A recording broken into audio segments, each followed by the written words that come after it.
Hello, testing.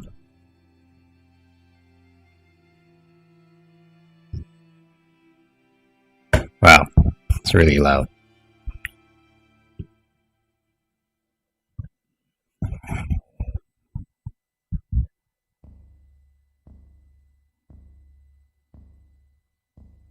Testing.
Testing, testing, testing.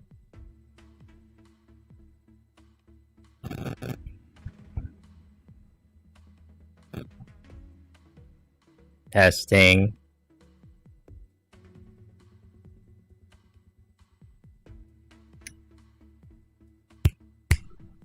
Testing.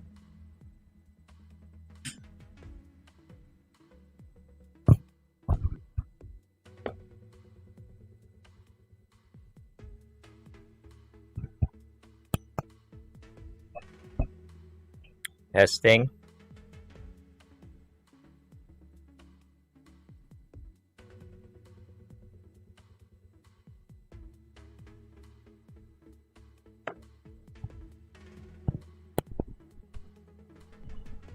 Testing.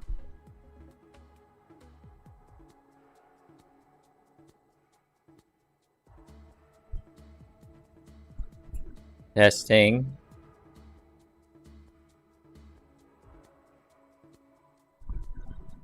Hello.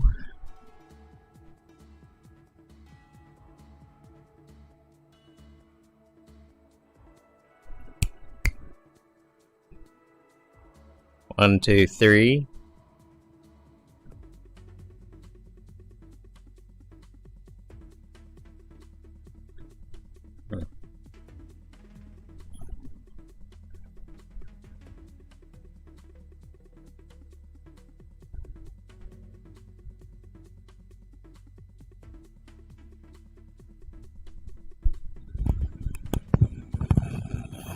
Testing. One, two, three.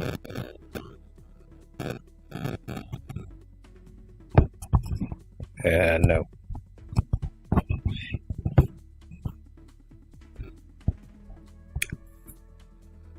Testing 1 2 3.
Testing 1 2 3.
Testing 1 2 3.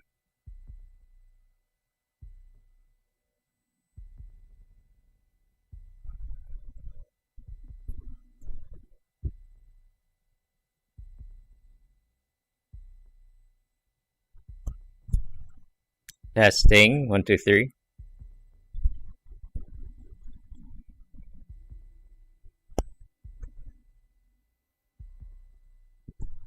Testing. Testing 1 2 3.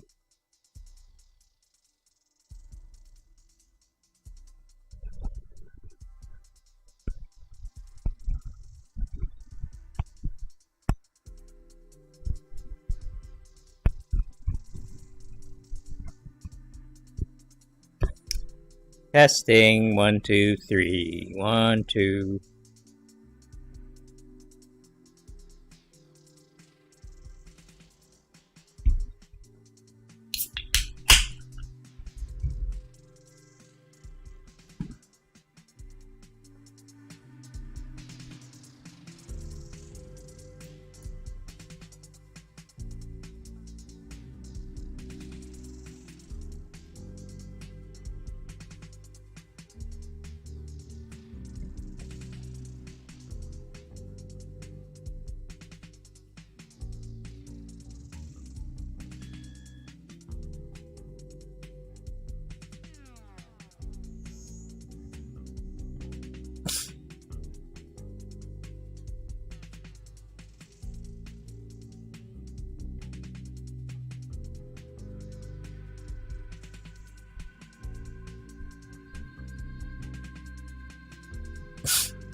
Yep. Hello, everyone. This is Ryan from the YIMBY Arts project. This is a cool song, but I can't play more of it because otherwise copyright and, I don't want to go to jail. So I'm going to go back to my regular old royalty-free jazz where it's royalty-free. Please don't flag it incorrectly like you did last time. This is totally free, and, if we have to go to court, I'm going to win, but who wants to do that? Okay, anyway, this is this week's Pro Apartments propaganda video. So, of course, I have been preaching the superiority of, let me turn down the music a bit, the superiority of, living in an apartment versus living in a single-family home. Oh, no. So this time it's going to be about the environment, one of my friends sent me this, and apparently there's been a influx of new jobs happening in the climate change sort of sector. So clean tech, which is what they call it. So it's kind of like a combination of technology and environmental initiatives, I guess. So if you're interested, climate.careers is pretty straightforward. So yeah, so it's a kind of like a crazy time in politics, and it's pretty easy to get lost in kind of like all the crazy things going on, Joe Biden, Donald Trump, riots, Black Lives Matter, homelessness, and yada yada yada. But we should stay focused on what's really important, which is the environment. So, hey, Shadow Boy, yeah, I'm gonna redo that video. It's been a while. I gotta clear my throat too. I should probably stop drinking sodas before I do it, but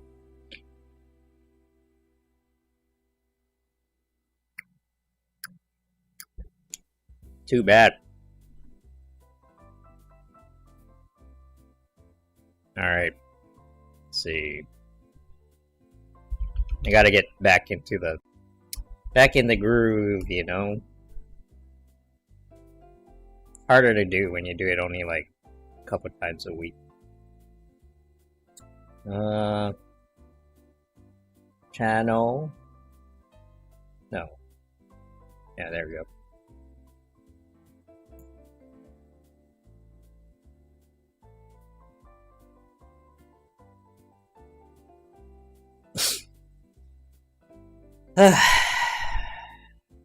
Okay, let's clear everything I don't need. Let's look for one more chart, actually.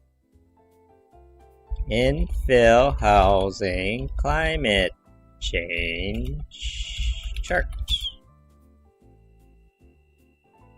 Why housing policy is climate policy? Of course.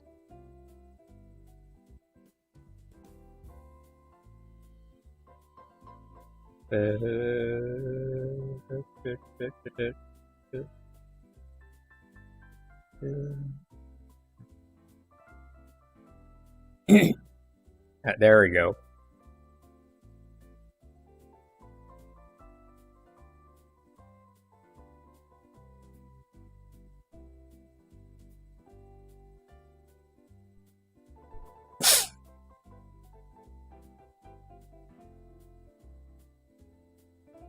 And then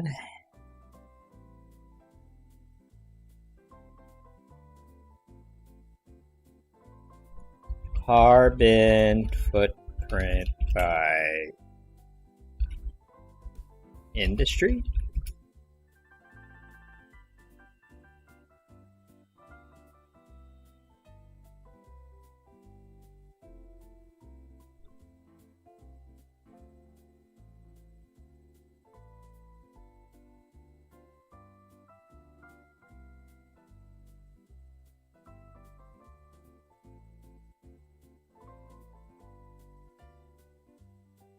To say no to follow. Oh yeah, wait, this is up for growth.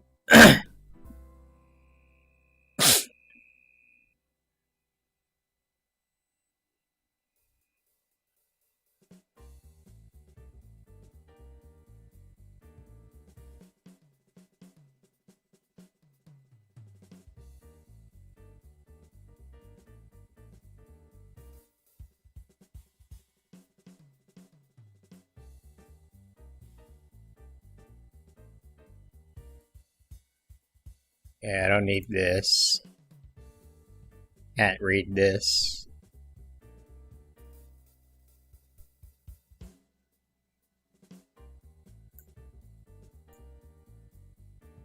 Alright. Yeah.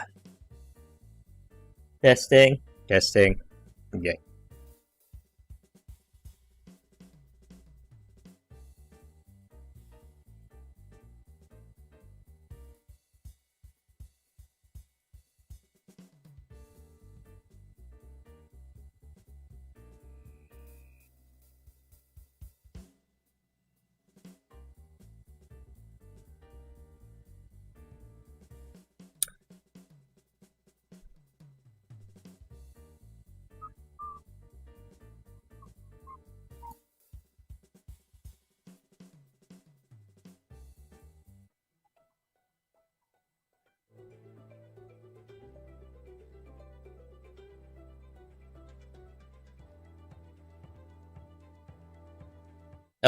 Hello everyone, this is Ryan from the YIMBY Arts project. This is a cool song, but unfortunately I don't want to go to copyright jail from YouTube. So I have to stop that around 7 seconds or so. I don't know, I changed it around. Anyway, I'm going to play some my usual royalty-free jazz, because this is very relaxing, not only because of the music, but also because I don't have to worry about getting sued. Please don't flag it incorrectly like you did last time. Anyway, this is this week's pro apartments propaganda video, so hope you're ready for that. This time I'm going to be focusing on the climate change aspect of these issues. So one of my friends just sent out a link here. Apparently there's more and more jobs being opened up in the clean tech sector. So it's like sort of a mix between the tech industry and environmental issues. So, you know, it's kind of an interesting space, sort of a mix of like technology and like nonprofit sector work. So, you know, if you're looking for something like that, check it out. I might be able to like refer you or something. I don't know, but anyway. So why is housing? Shit.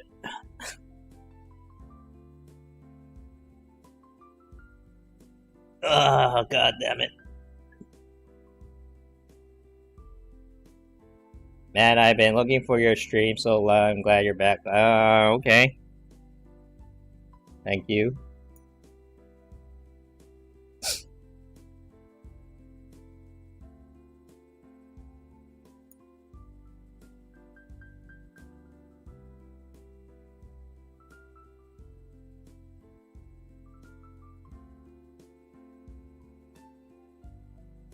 We YIMBY farters have to stay together. I bet. Yeah, you're that same guy, aren't you? Only one person talks like that. Anyway, back to... I'm a little rusty. I haven't been on in a while, so... Stuff's is hard if you don't do it all the time.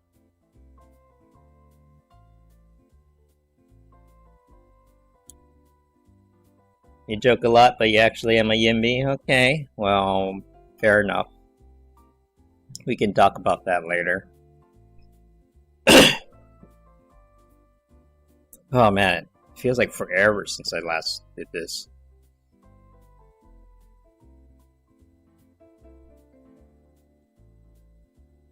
I'm just trying to keep it light, you know? It's like, everyone's so pissy these days. They're so mad at everything, you know? And I get it. I mean, things suck, but...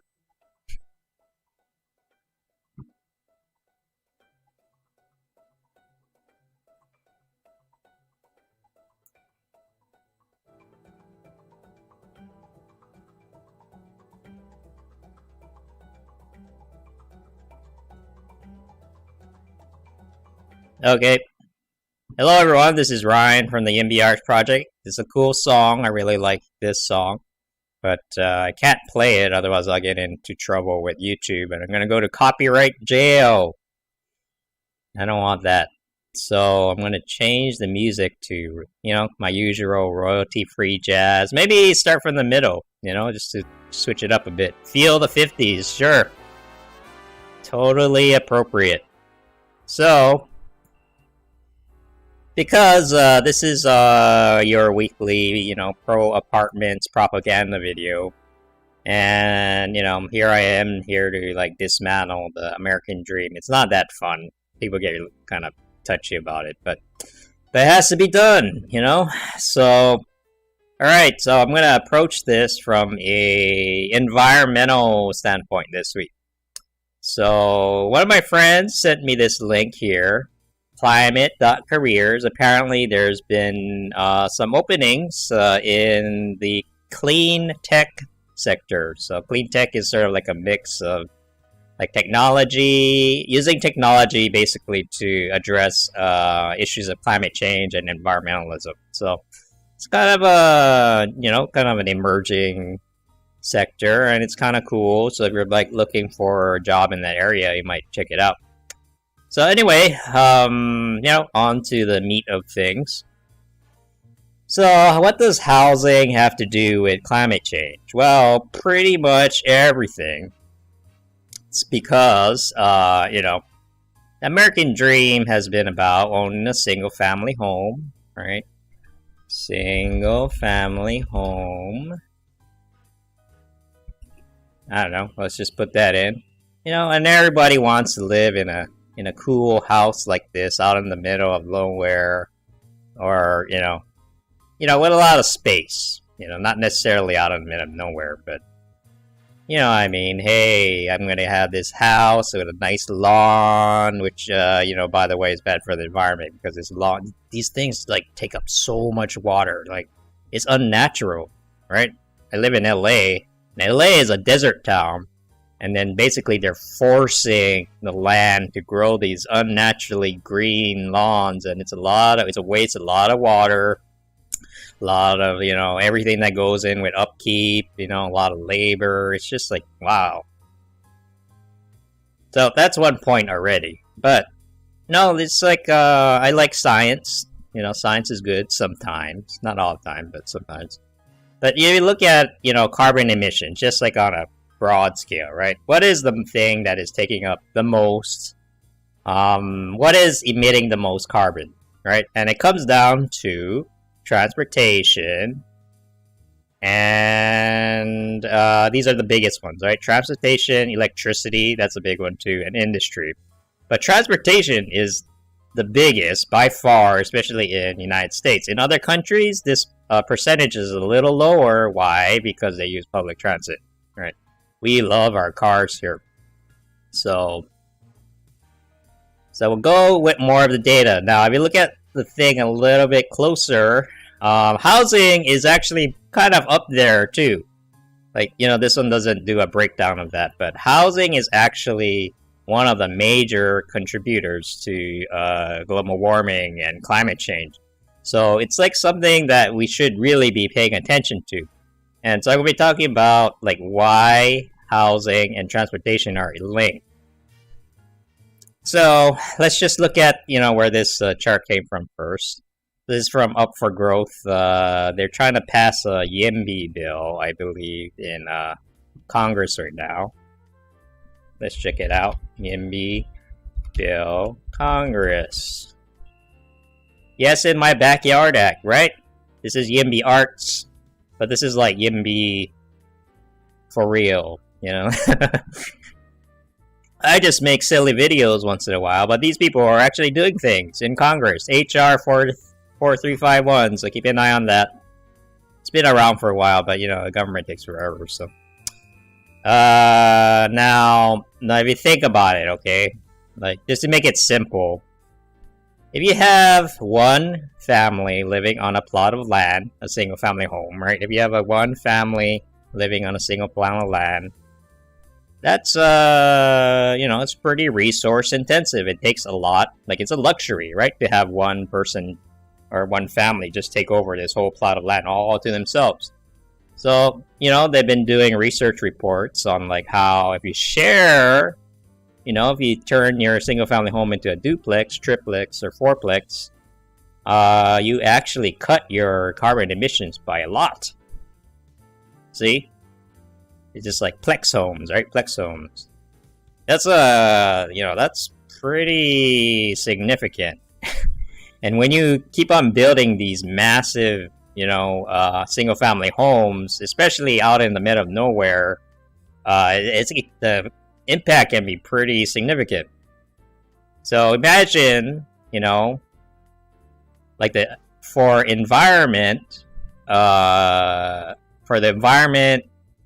environmental impact per family, it gets cut down pretty significant because you're really just sharing resources among a lot of other people, and it gets even more lower with apartments. So, if you want to have the least amount of carbon footprint, the best thing to do is actually just move into an apartment. Sell your home, buy a condo, and then share the land with everyone else. You know, makes sense. It's very obvious when you look at the data. But you know, a lot of people, they still want to talk about it. So yeah, and I'm sorry, but you know, if you buy a Prius or you know, recycle, or you know, do the little things around the house, if you live in a single family home, basically that you're basically wiping out any sort of contribution you might be having. You know, it's only 12%. And all this other stuff is like much higher, right? Service, like goods and food, right? Everybody focuses on these things, like, oh man, you know, veganism and all those things. But the impact, the actual impact, is actually on the lower end. So, sorry to say, you know, I don't want to rain on anyone's parade, but. So, how do other countries do it? I use Japan as a model for good housing policy all the time. You know, not just because I'm Japanese, but a lot of experts do look at places like Tokyo, which is right here.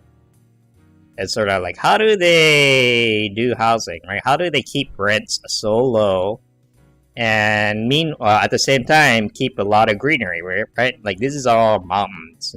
It's all mountains with trees and stuff. And they chose, well, it's hard to build on these hills for one, but they chose not to touch it and instead focus all their, you know, where people live in these pockets right here. You know, there's not much land to develop on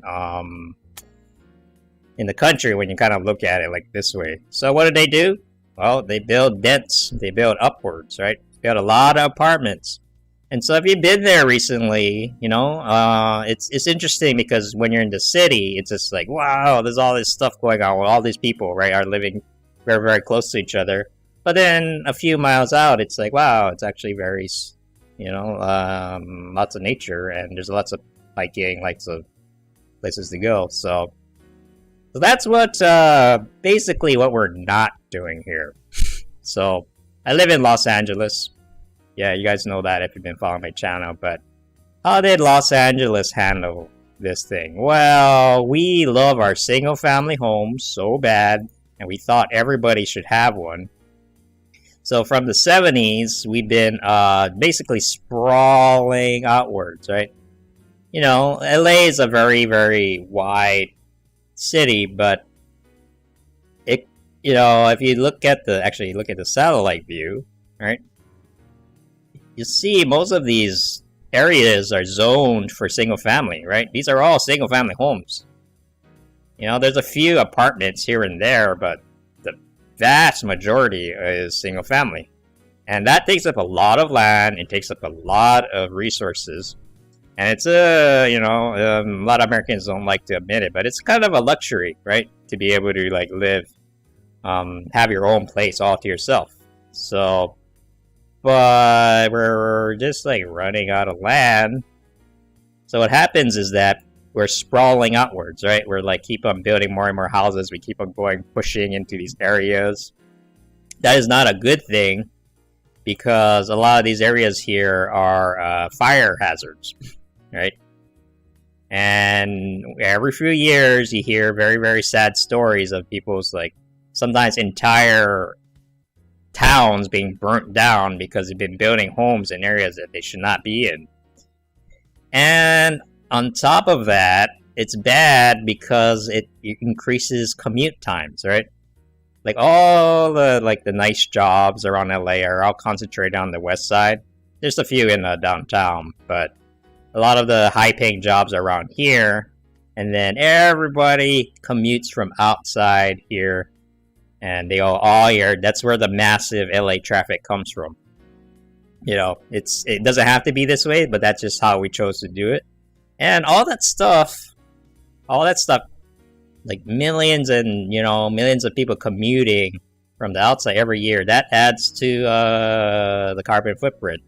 You know, this is why transportation is such a huge like thing here. So, in conclusion, you know, I don't want to make it too complicated, but in conclusion, if you like the environment, buy a condo or move in an apartment. You know, this stuff is real bad for the environment, like for reals.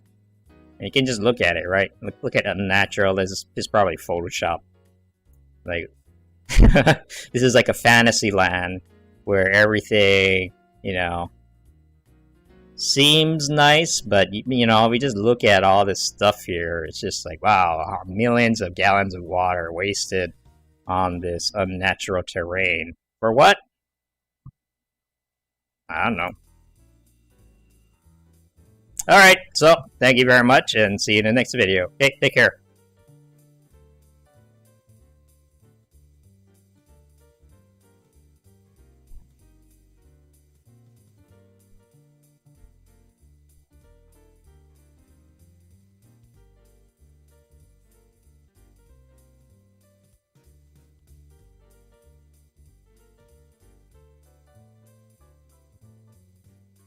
Yeah. Thanks for coming by.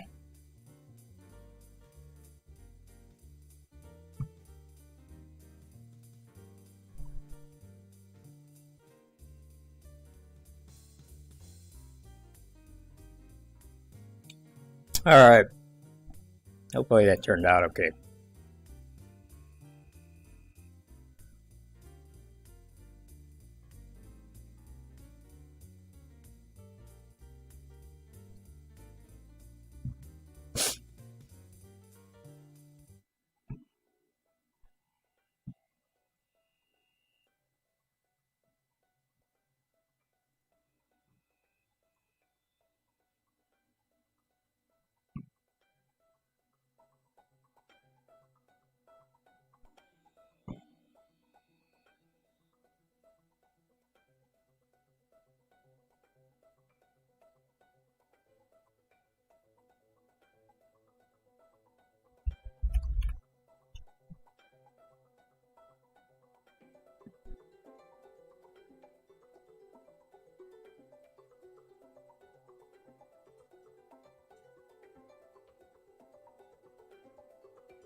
Yeah, what's with this guy? Why is he so bitter?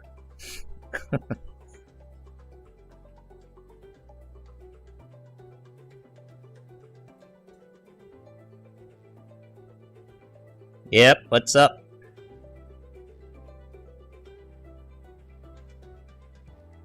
How's it doing? Alright.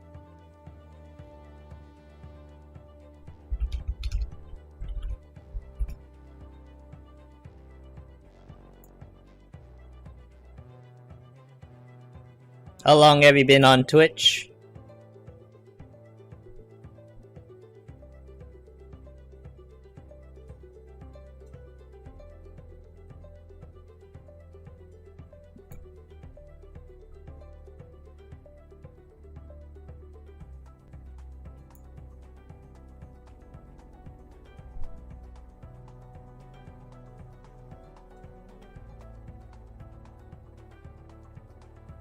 Made my account. Okay, that's a good alibi.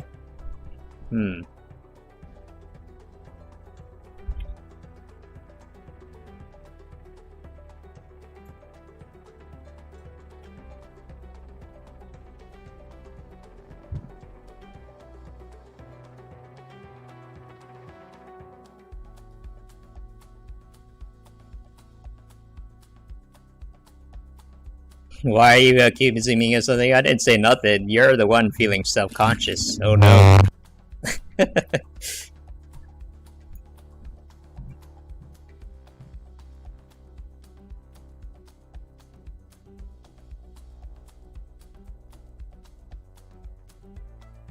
asked a simple question. How long have you been here?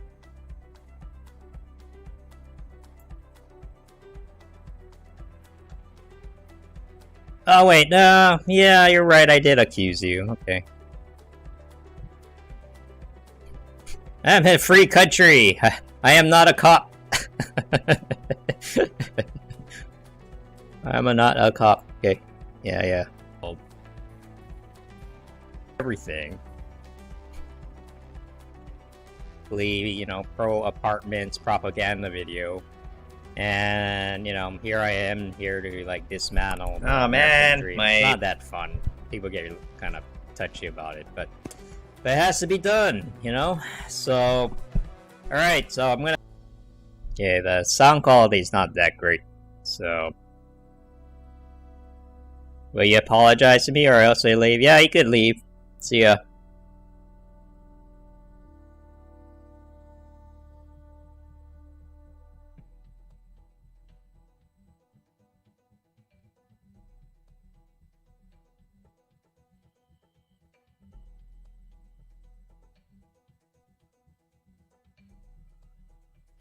Okay, maybe I have to do that over.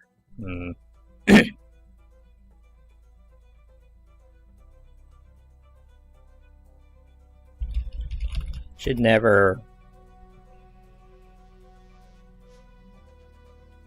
Yeah, it is a shame. I know. See you later.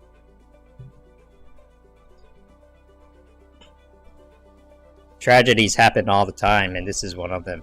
So...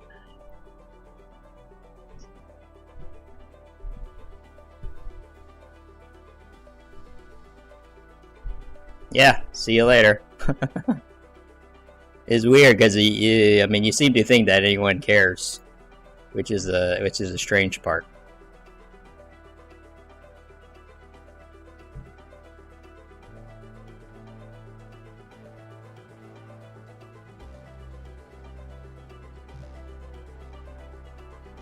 I feel like he deserves some respect. Oh, that's your mistake, my friend. Anyone that thinks they deserve respect, they never get any. You have to earn it. I think that's the part you don't understand.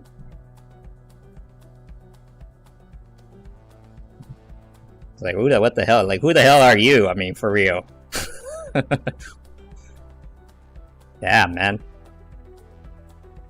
Your customer, yeah. The customer is always wrong. The customer is wrong. Not on this channel. No, this is a free market, my friend, you know? You don't like it, just leave. That's how capitalism works. Get out. Bye. Bye.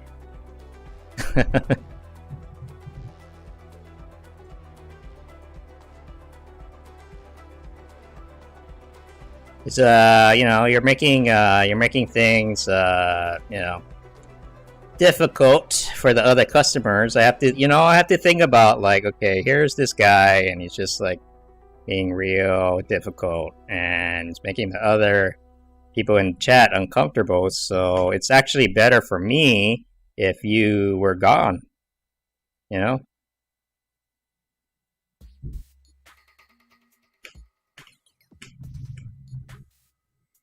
So I'm taking the market principles and whatnot.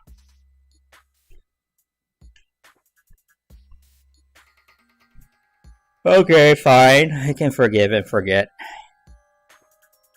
That's fine.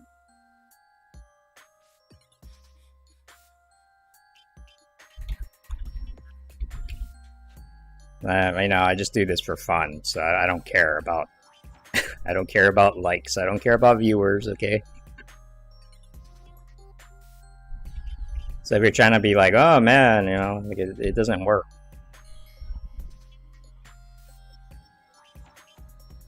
Yeah, I gotta do this again. Infill.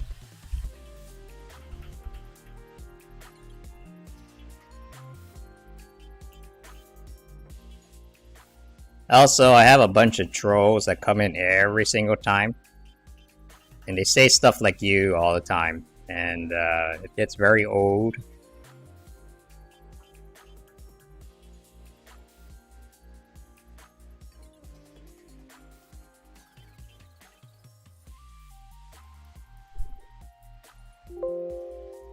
So, you know, I'd rather than just leave, honestly. Like, it's not worth my time.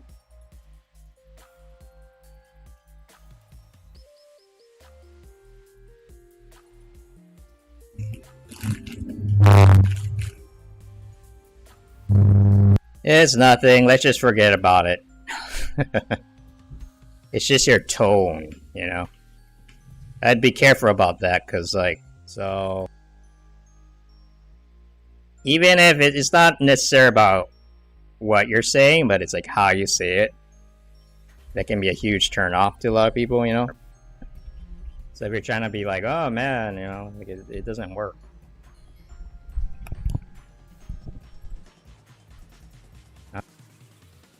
And I'm not your therapist, so I'm not gonna talk about that.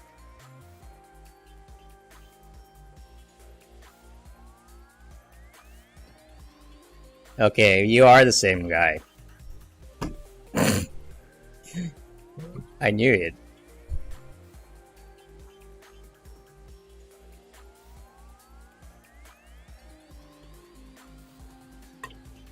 Sorry, but you fucked up. You fucked up, man. You said the New Mexico thing on a different account. Okay, see you later.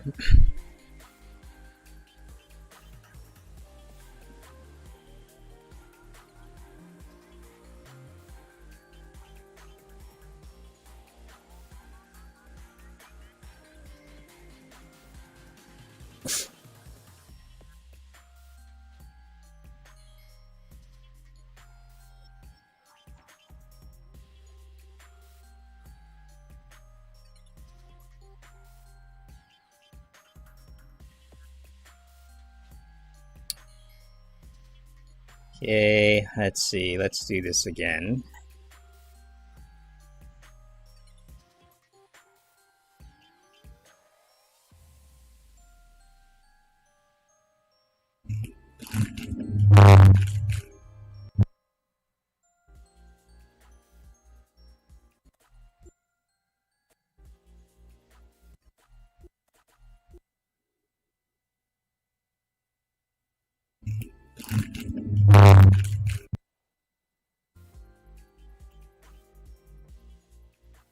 Also, I have a bunch of trolls that come in every single time. And they say stuff like you all the time. And it gets very old.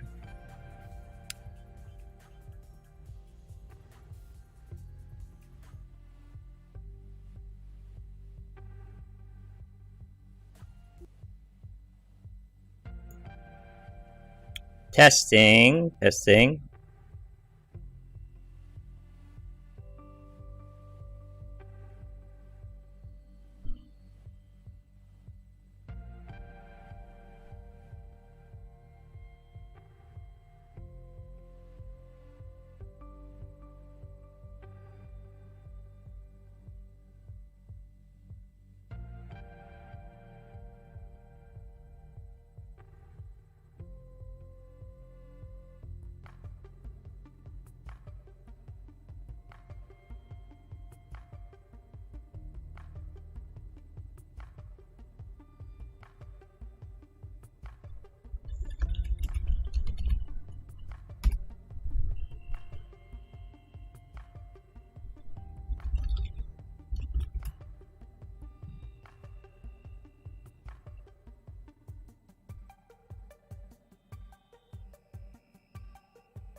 Let's see.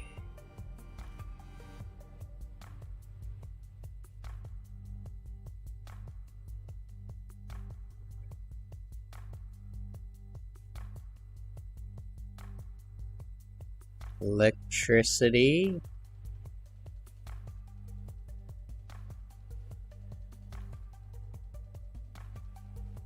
Okay, this one's better actually.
It's such a ridiculous photo. Oh my god.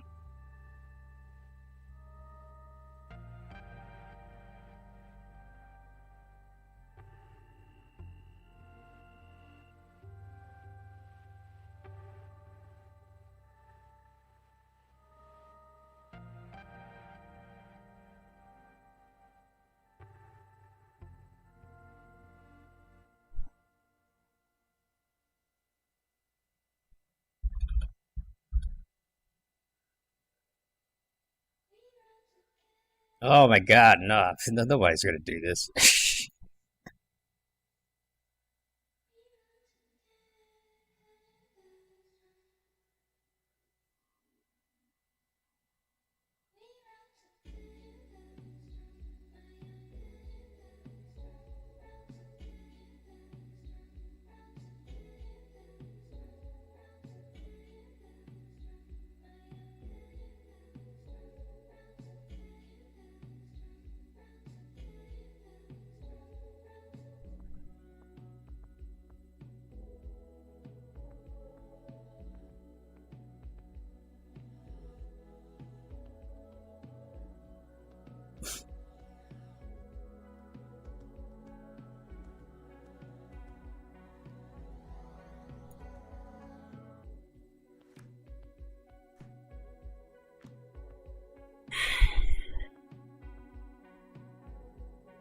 Keep it simple. Keep it simple.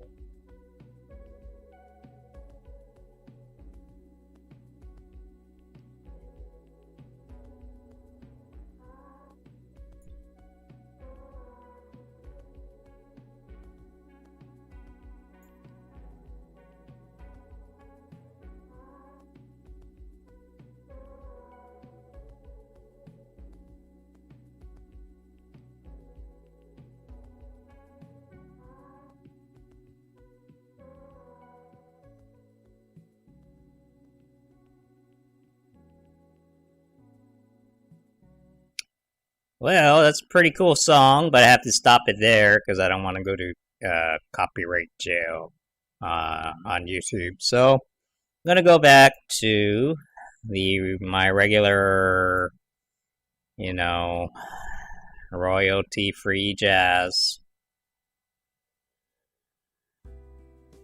That's much more relaxing. Mostly because I don't have to worry about getting sued. So back to my weekly pro apartments propaganda video.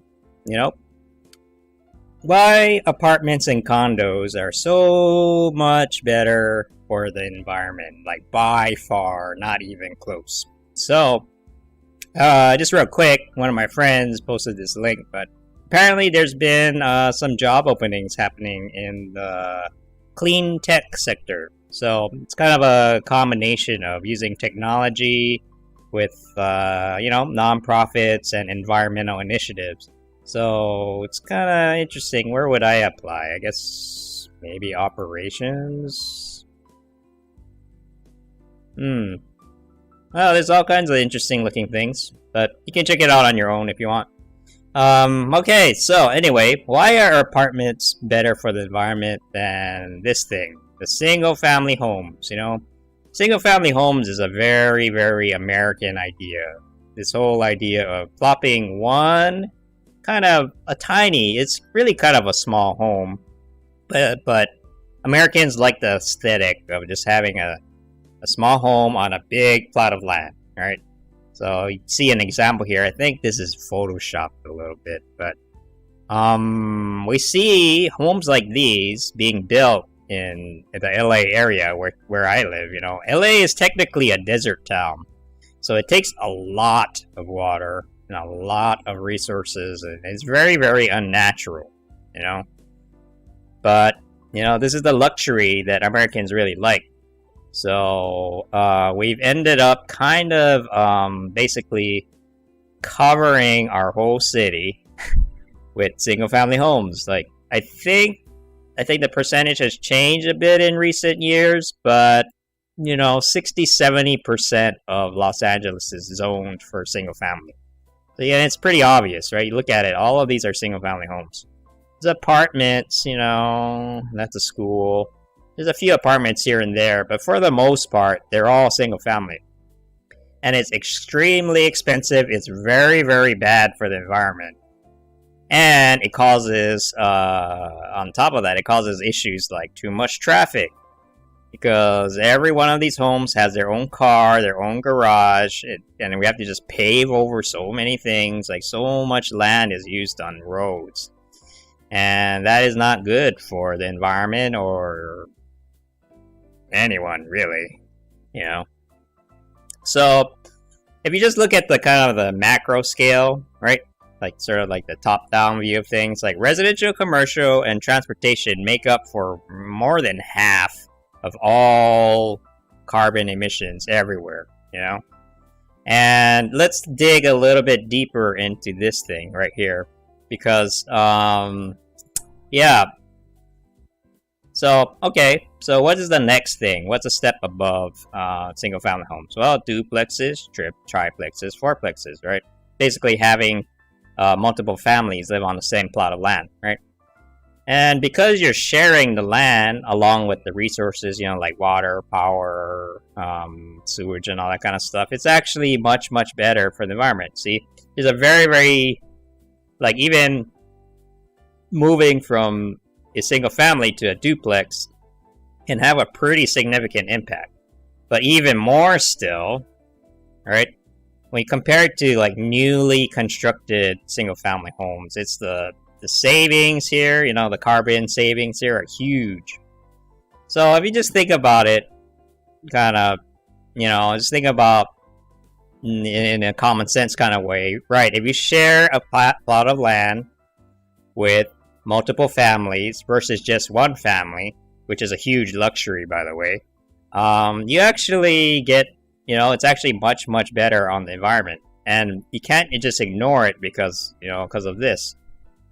The great thing about apartments is that if you can fit more people into a smaller area, that cuts down not only on housing, but housing costs, but it also cuts down on transportation, right? Because then, if you look at LA, oh my god, all the jobs are kind of around here. But then, it's not uncommon. You hear people who live way out here commuting to work every day, even if it takes several hours a day.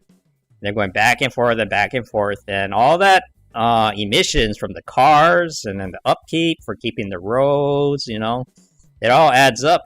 It all gets thrown into here. And so even if you're recycling your shopping bags here and there up here, but you're basically wiping out any contributions from that just by commuting, right? And even worse, like some of these areas are fire zones. So once in a while, you'll hear very sad stories about people losing their homes to the brush fires that happen around here every year. But they're willing to take that risk just so they can have this thing over here. So that's basically it. In a nutshell, if you want to, if you're really serious about saving the world, through climate change or trying to cut down on your carbon emissions, best thing to do is actually promote the idea of living in a condo or apartment. You can still become a homeowner. It's just going to be a condo.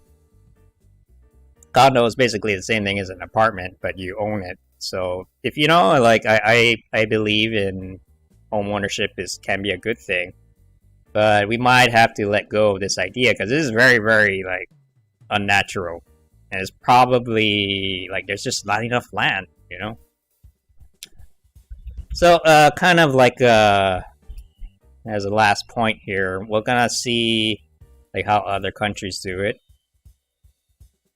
The Japan is kind of a lot of housing experts use as sort of especially Tokyo. How do they keep the rents in Tokyo so low, and meanwhile while maintaining all this greenery here, right? Nobody's living on these hills for the most part.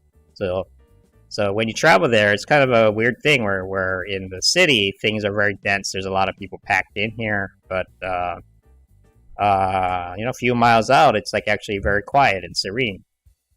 So how do they do it? Apartments, and it's not that big a deal. It's just that's what's just normal there. People owning condos and apartments, and that's how they keep rents low. Homelessness is very low there, and at the same time, they get to enjoy the greenery around here because when more people are living on a single plot of land, that's less land you need to pave over. So that's pretty much it in a nutshell. So thanks a lot for watching, and see you in the next video. See you next week.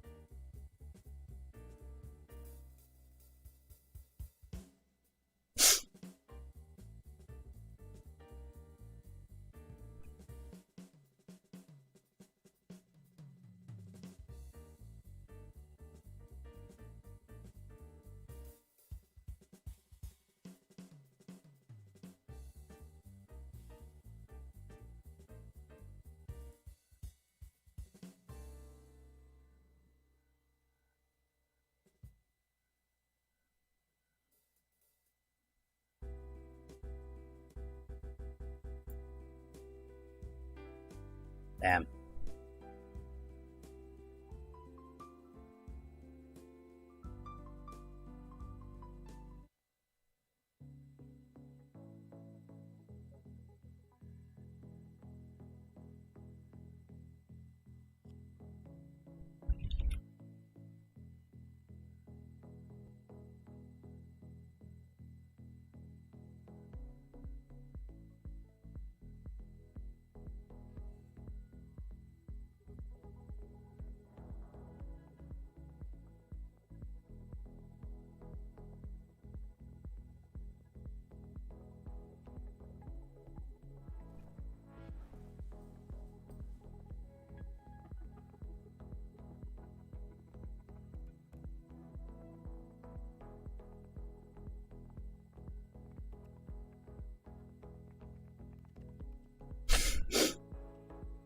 Okay.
And so even if you're like, if you're like recycling your shopping bags here and there up here, but you're basically wiping out any contributions from that just by commuting, right?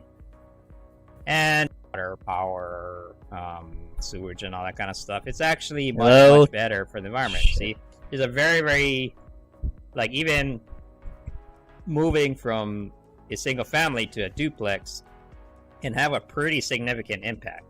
But even more still, right? When you compare it to like newly constructed single family homes, it's the savings here, the carbon savings here are huge. So if you just think about it, kind of, just think about in a common sense kind of way, right? If you share a plot of land, it's, apartments and condos are so to my. So I'm gonna go back to the.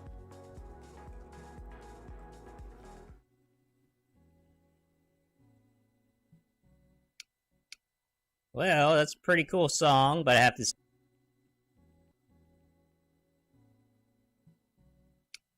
Well, that's pretty cool.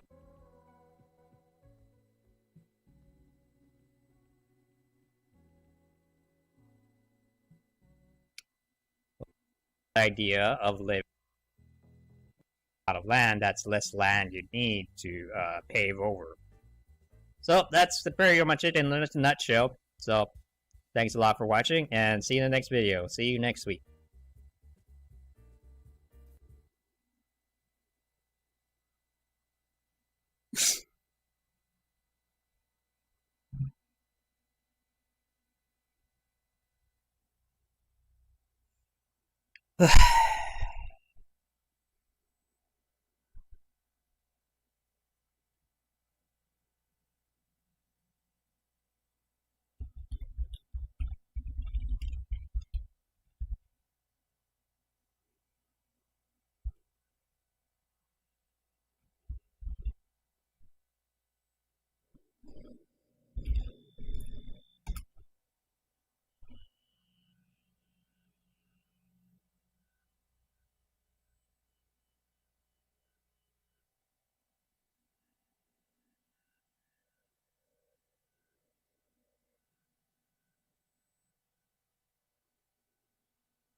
Hey, QP, long time.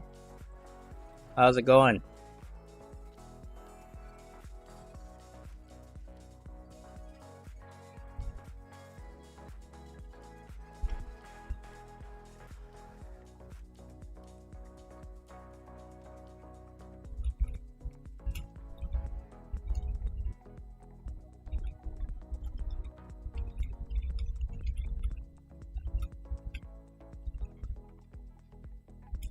Busy? Yeah, me too. What's been going on with your internship thing? Is that still going?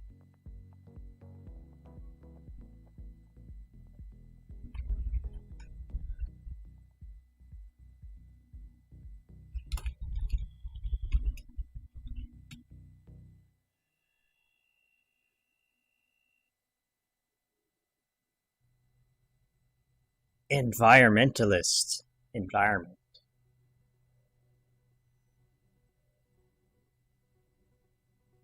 Well, can't argue with the stats. I don't know if is this gonna fit?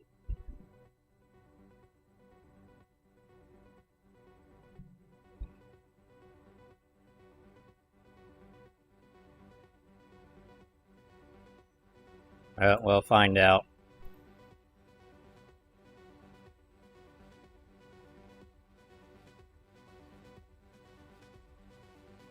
We have to take a class before it starts by the end of the year. Okay, great. I'm glad that's still going. It's really a weird time.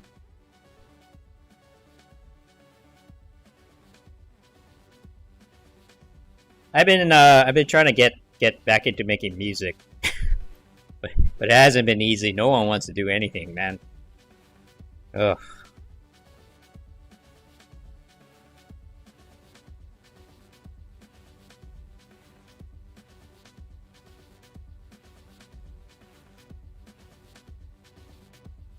Since you're here, though, I'll tell you something.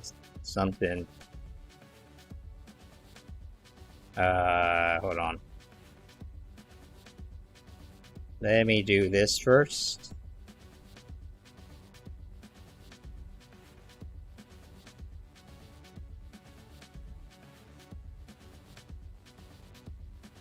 Like Jingo? No, the pretty much the opposite. I like making weird experimental music, okay? If you ask me to do a Jingo or do you know. Oh man, even soundtracks.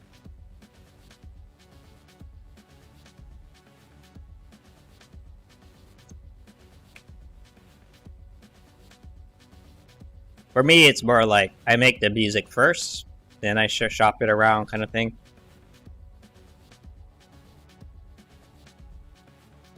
I'm gonna be talking with one of someone I used to make music with back in the day on Monday, so that should be interesting.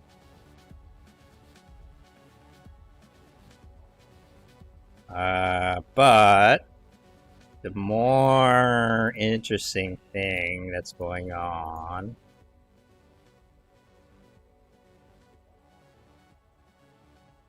is it hard coming? Oh, it's really hard.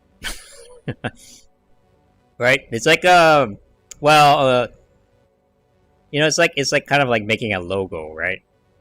Like making a logo for a company, right? I mean, it's easy to do it poorly. If you want something shitty, sure. But if you want to get it right, like it's really hard actually. So, you know, I have a lot of respect for the people who can get it, who do it right. But that's not me. You know, the music I make is ambient, right? It's like goes on and on and on and on and on, and so it's just like not the it's not my strength.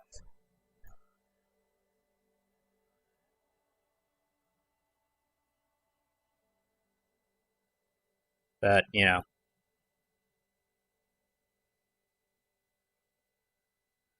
but I've been at least trying to keep up with the videos and such. You know, I have to schedule it during the week because I don't have time to like make to stream during the week now. So I try to do it all on the weekend.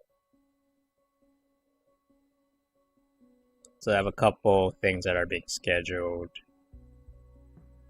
I should actually probably do it. Schedule it following week too. Who knows what's going to happen next week?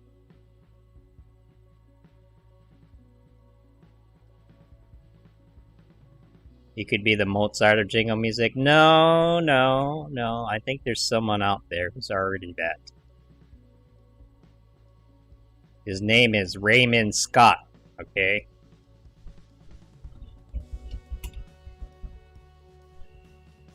Actually, we should listen to some of his stuff right now.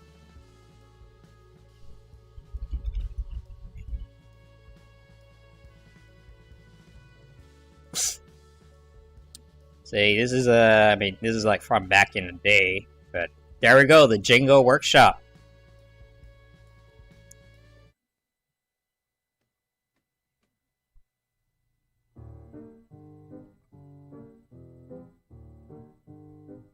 Alright.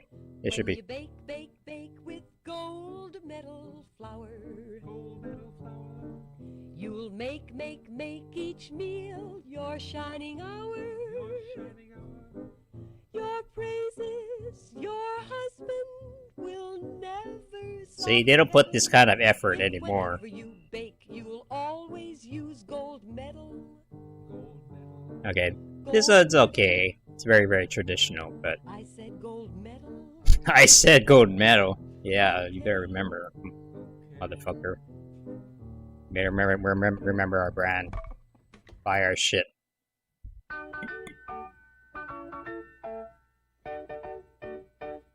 See, but it works.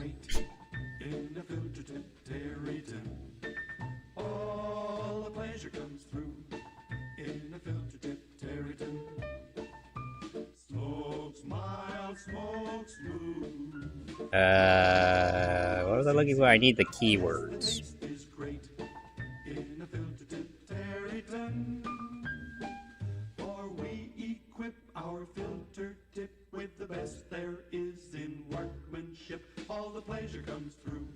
See, they even did, you know, they gave it technical specs in the song. That's amazing. When you shop at a food town store, every penny will buy you more. Okay, wait. Name brands and quality, convenience and thrift. The owner is your friend and the service is swift. Yeah. And take home more. That's it. When you shop at a food town store.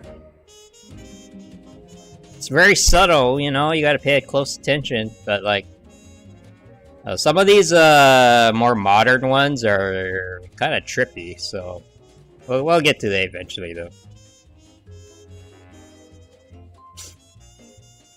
Okay, where is the keywords? Let's make it sad. Yeah, it's kind of like a sad nostalgia, ain't it? I think I understand. It's like a, yeah, this is an era that doesn't exist anymore, right? And it's just sad. All right, let's go to let's not make it sad then. Let's go to the weird.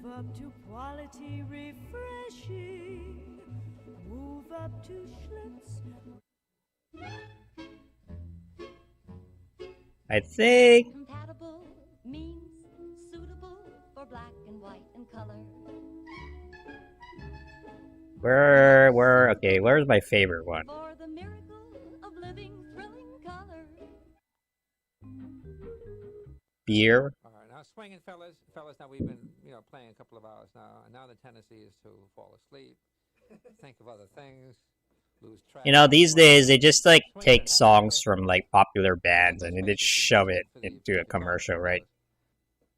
It's very rare to have like a company like come up with their own song, like, and put in actual effort into it, But let me see, where is it this one? Listen to a carburetor with dirt around the throttle plate. Oh yeah, this one's pretty good. Now listen to Atlantic Imperial. The gasoline that cleans your carburetor and keeps it clean.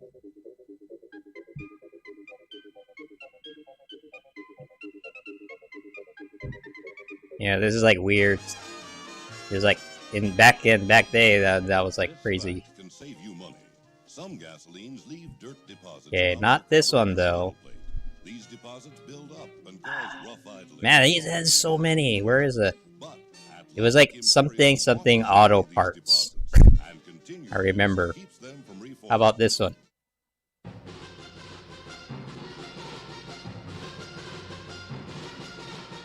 New sensations and sound by RCA Victor.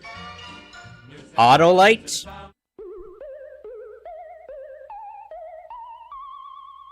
Oh, I know that these are just samples. Man. Okay, I need to find it now. Rugged. Beautiful. It's not that. Tough. Here's him making regular music.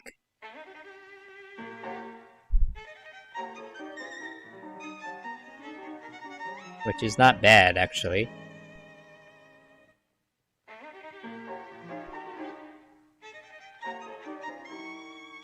Oh my god. Hey, this guy's like too prolific. So I gotta look it up. There it is.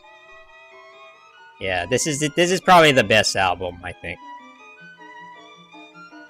This is all this The music weird you're stuff. listening to is completely electronic and has been created and produced on equipment designed and manufactured by Manhattan Research, a division of Raymond Scott Enterprises Incorporated. Yeah, so basically this is electronic music. So everything is electronic. Yeah, there it is.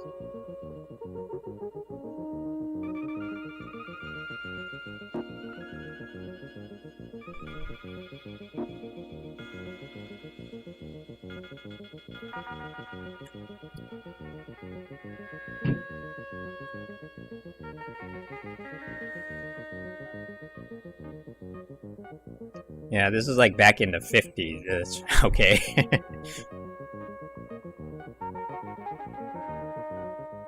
It's like, Raymond, you're so crazy, Raymond. What is this weird boop boop sounds? Why are you using it in commercials? Oh my god. But this one is the best. Is it? Oh wait, the Sparks plugs. Yeah, this is the one. The first spark plug that cleans itself while you drive. Pow!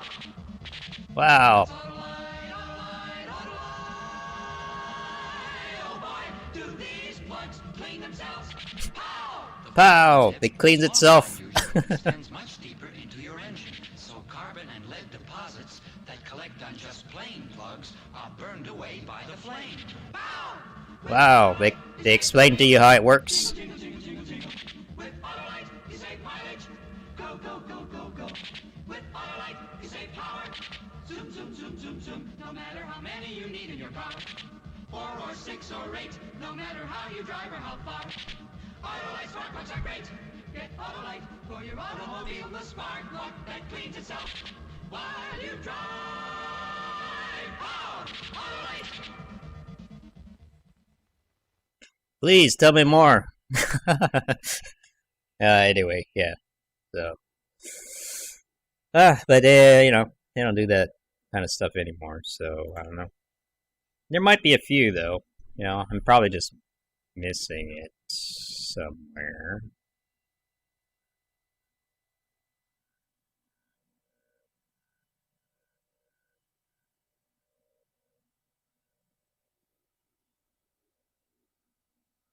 All right. There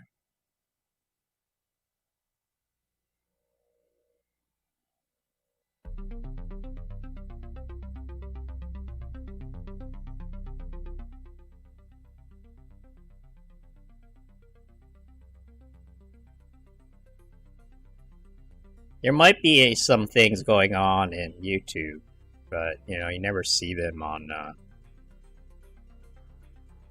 You never see them on.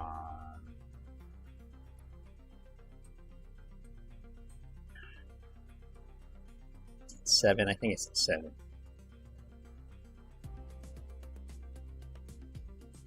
You never see it in like TV and stuff, you know.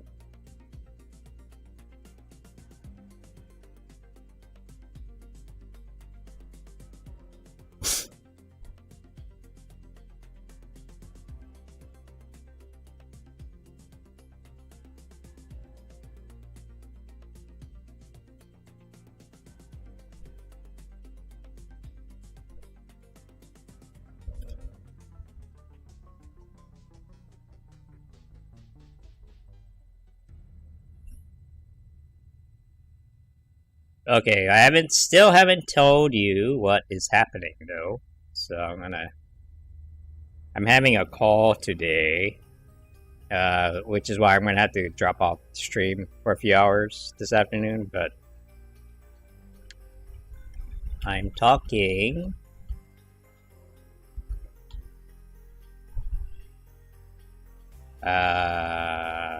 Totally not her.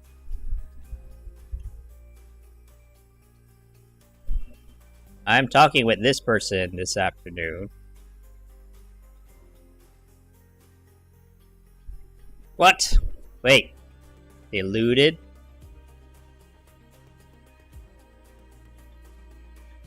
So she actually reached out to me. I was like, Ryan, do you want to talk about online stuff? I'm like, sure. But she used to be. So let's just check her out. Reverend YIMBY Hamilton is a minister, a mother, a counselor, and a friend. Reverend YIMBY Hamilton is a small town girl from Midwestern Ohio who came all the way to Washington, D.C. to attend the Howard University and decided to stay here and make a life. I think my greatest passion is in helping others pursue and find their purpose. I love people. I'm a Libra, so I love harmony. And Hey, so Jimmy. this part of my personality is really what led me even to ministry. You can't help but live in D.C. and get involved in some measure of politics. So my deepest involvement up to this point was with the Obama campaign, just doing some call center work, did some outreach. But politics for me was always an interest because of the social justice aspect. Hey, It's yeah. up to you to flush the pipes clean and retake our government so it starts working for us and not. I'm gonna be talking with her this afternoon. So I think that should be pretty cool. So I'll be off stream starting from 1 for a few hours, and I'll be back tonight though. So in 20 short days. Thank you very much, Ames. One morning in 2018, I was reading the How many Times, UBI? saw an article entitled we have Robots. Jermaine And it Johnson. was actually introducing Andrew Yang, who had just recently declared for the presidency of the United States. Article was talking about the threats of automation, Mhm. and Then- that hit home right away with me because all I could think about was my grandfather and how their jobs got automated away or shipped overseas, and they had nothing to fall back on, nor did they have a fallback plan. Andrew was Yep. talking about we need to do something to help people, give them a lifeline. We need to recognize people are struggling. So he proposed the idea of a universal basic income of $1,000 a month to each and every American because it's what we deserve. It's a part of our birthright. It's not a handout, it's a help out. And so I thought to myself, that $1,000 would have made a tremendous difference to my grandmother or my grandfather when we were going through those tough times. So an average day for myself as the Director of Spiritual and Cultural Outreach for presidential candidate Andrew Yang involves outreach. It involves meeting. It involves some travel with the campaign and talking with faith leaders about how Andrew Yang's platform resonates within faith communities in particular. That's what drew me to this campaign. It's one of the things Andrew did before he started running for president is he started a nonprofit, Venture for America. He had decided he was going to go into Baltimore and Milwaukee and Detroit and set up entrepreneurship programs for people in distressed areas to help give them a leg up. So Andrew's not just telling you something to get in the office, he's got receipts. He's got receipts, that's true. Dave Chappelle endorsed us. People don't necessarily vote because a celebrity is endorsing someone, but it does give someone a moment to pause and reflect and say, if that celebrity is endorsing, I got to check this out. And that's what I've been seeing playing out on social media. Like, hold up. Dave Chappelle is one of the most conscious brothers out there. If Dave Chappelle is willing to endorse Andrew Yang, I Dave might have to Chappelle, I know, damn. I believe this is the candidate. I that kinda Donald forgot. Trump, because I almost if you forgot look that across that the was a thing. board of supporters for Andrew Yang, you're going to see Democrats, Republicans, Libertarians, and even some of the Trump voters that I encounter on the trail. They'll say, I was a former Republican, I voted for Trump and was about to vote for him before, but this guy right here, he hears us, he's genuine, he's authentic, and that is the exact opposite of what we have now. And I believe as a country, we're yearning to get back to that. So she seems like a pretty cool lady. Man, after watching that, I'm getting a little nervous now. Uh-oh. Oh, I better have my shit together.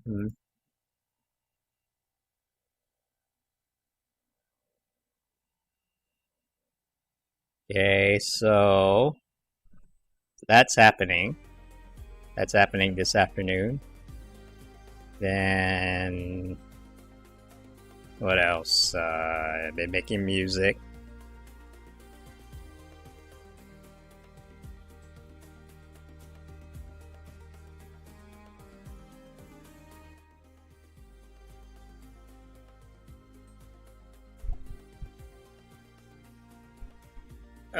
Oh man. I also submitted my video to the Liberty Nation thing. So that should be coming out soon, I think. So let me check.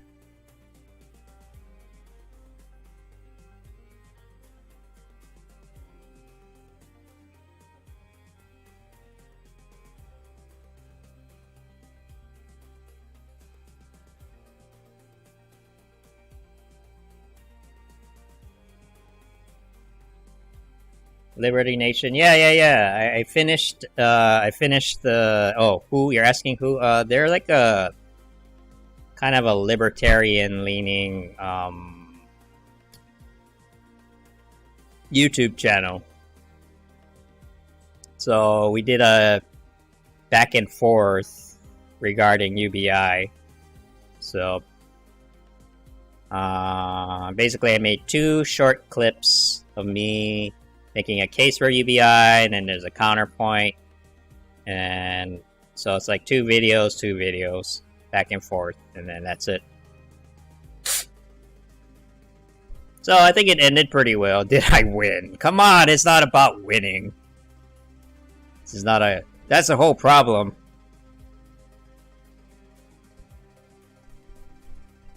Yeah, I totally crushed him and make him cry, you know.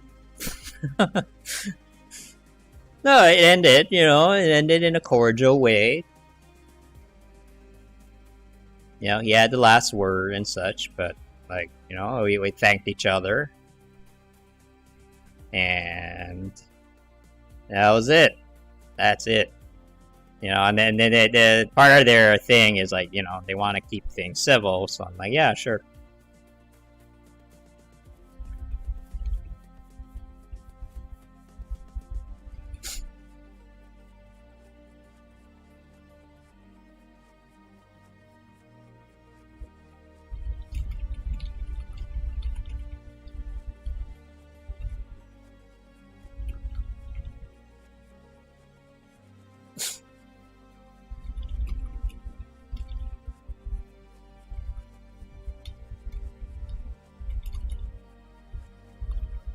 I should respond to them, actually.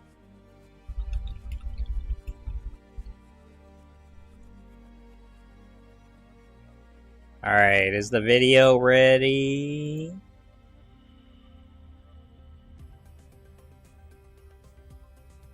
There it is. Yeah, I need to do the same thing with this thing.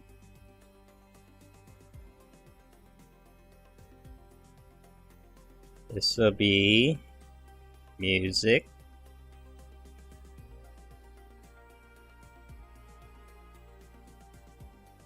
National Graphic.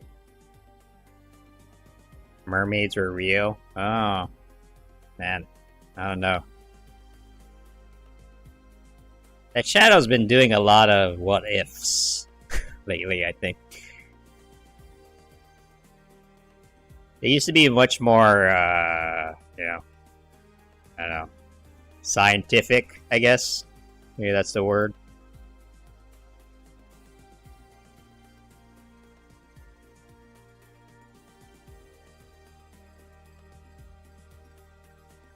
But that's boring. It's like, hey, let's look at the mating rituals of mice. There they go. That's very interesting. Notice how the male is doing that thing. You know, I mean, it was seriously like it was pretty much like that. And then the rhinoceros goes to the water to drink. It's a hot day, you know. Oh, look at that! You know, they're hanging out with their cousins over there.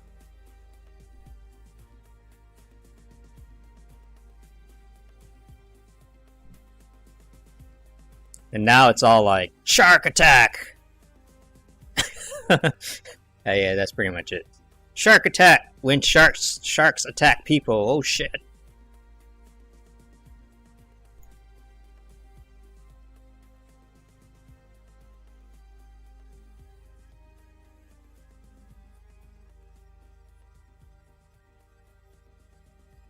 Okay.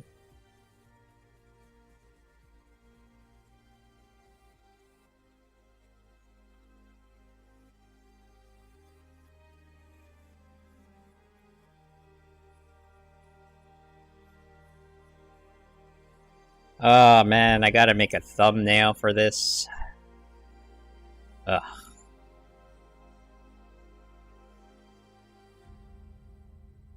Ugh. And most of these things don't really apply.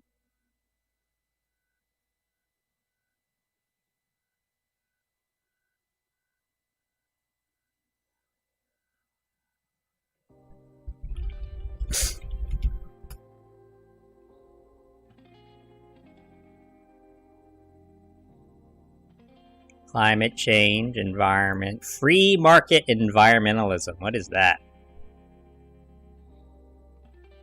Lord of the Rings. Why is this? Why is Lord of the Rings in this? Okay, well, you know, I'm not going to argue. Like a lot of these numbers are all messed up. What happened? What's going on?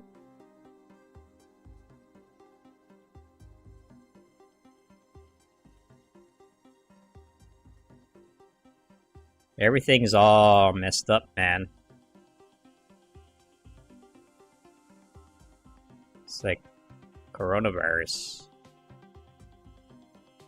Communism. Environmentalism. Environmentalism. Communism. Green New Deal. Oh yeah, that's a big fire.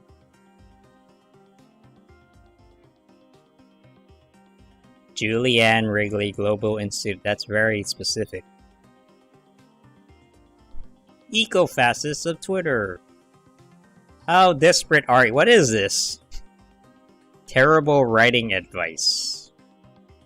It's always interesting when you do the keyword stuff, because it's just like to see what people are talking about.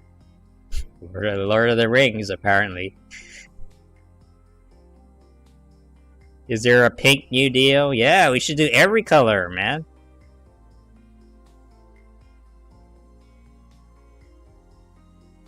Are they gonna do a black New Deal? That'll be interesting. You know?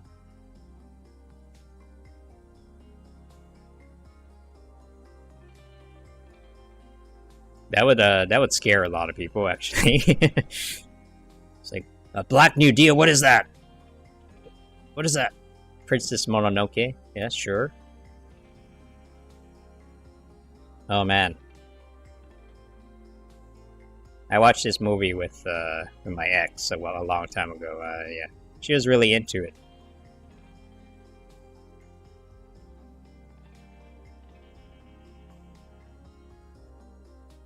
Oh yeah, climate change jobs.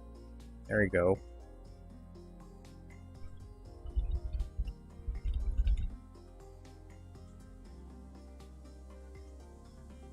Actually, I made a pitch for that. Climate science. It's 0, but I don't believe you. I think this is an error. long as they're polka dots New Deal. Oh no, is your... That's going too far. You can't do patterns. You know? Colors are enough. Patterns are just like, what? So what about polka dot Green New Deal versus stripes Green New Deal? Like, is there going to be a rivalry between the two? Like, you know, this is why the left, you know, this is why they lose elections, because they're just like, they're trying to be so special that they, you know, and then they break up into these factions, and then they argue with each other over stupid petty shit, and then they just lose to Trump. That's what happened last time.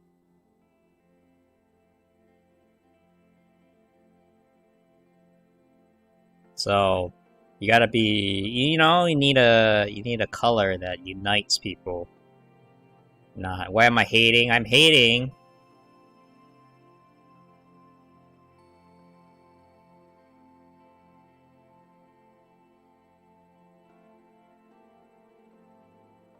Okay, seriously?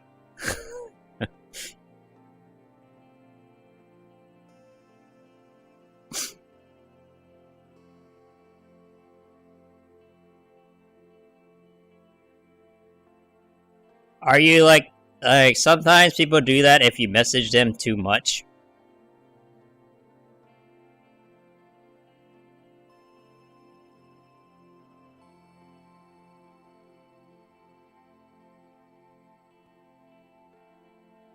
So you gotta take it easy, you know, take it slow, you know, it's just like, don't worry about it. Alright, this is good enough. But yeah. Well, YIMBY, NIMBY, missing middle housing.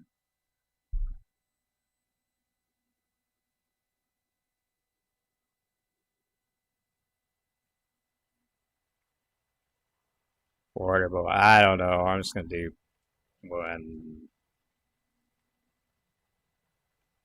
4 times a day, okay. I don't know. There's no magic number, but just be careful. Because it's like, you know, anytime you message someone, you're putting a burden on them to respond to you. So, and there is a limited amount of time, so you just gotta, you know, be mindful of that, right? And it's also, you know, this is a personality. Some people are just... I'm not very good at getting back at texts and such, so... He probably... no, that's not good that you don't know. You have to know.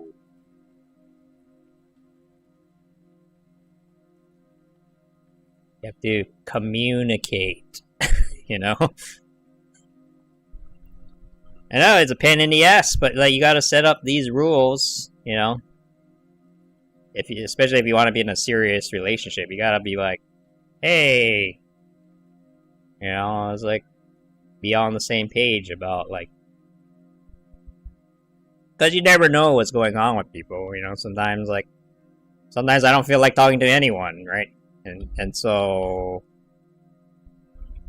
it's like, okay, if I don't get back to you, it's not personal, okay? You know, maybe they need a break, I don't know, maybe they need time alone, I don't know. And you'll never know unless you actually ask them.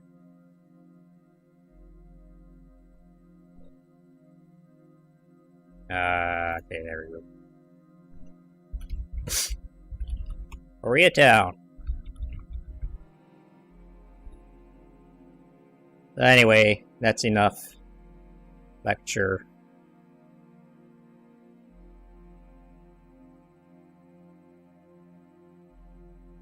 Yeah, but see, if you don't want to be like by yourself, just like all anxious about like, oh no, is it this or that, you have to just talk to them, right? And so You know, it takes work.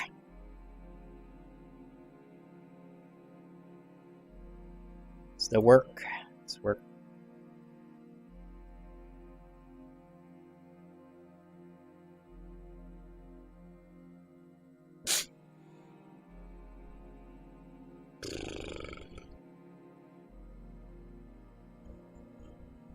So I've been talking to some people, you know, trying to get some feelers out there.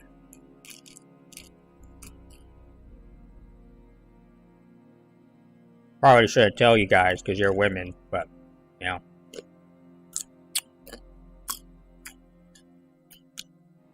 Here's a secret. Okay, here's a secret. Here's a secret to guys. We don't know what the fuck is going on.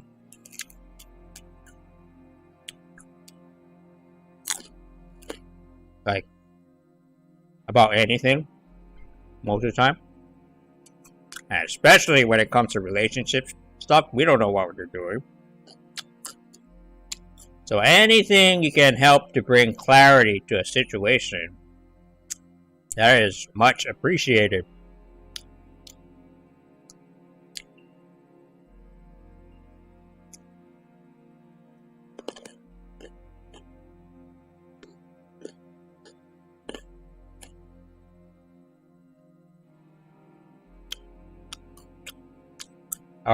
But if you want to make things worse, then the best thing to do is to be vague and passive aggressive and just like, you know, let problems get worse in the background and not deal with it, and then you get into these big fights. Because I thought you did this, and I mean, you know.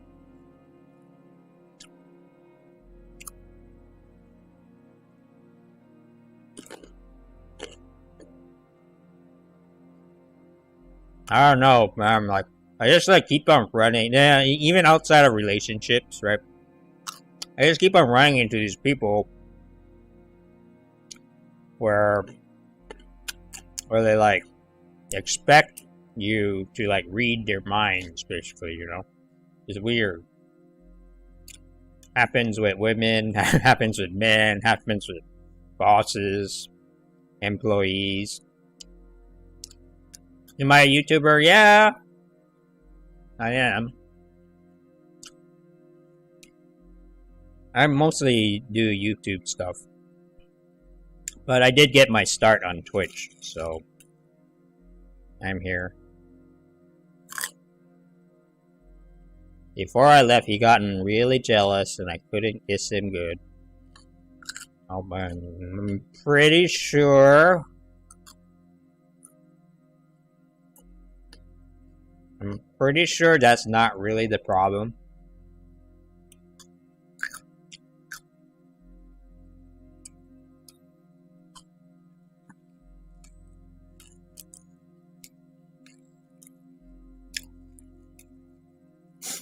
The problem is, you know, need better communication. That's really it. But like, I don't know. Most people don't bother, so.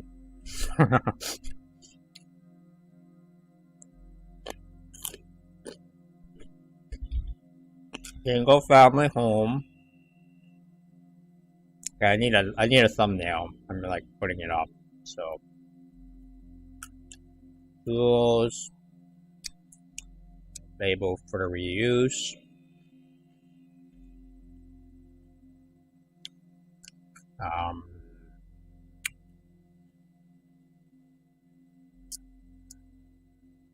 Single family home sucks.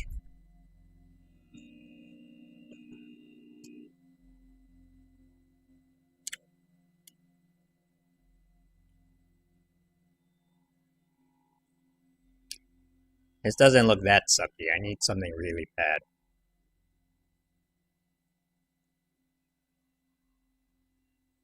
Oh, how so? Oh, I'm glad he asked. Yeah. I'm talking about in terms of environmental.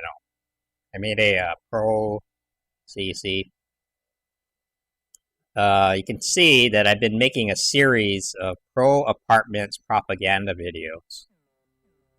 So this was redlining, you know. They're like, hey, you want to live into the nice neighborhoods? Black people? You ain't getting a home loan. Also, the inventor of the suburbia concept, what was his name? William Levitt.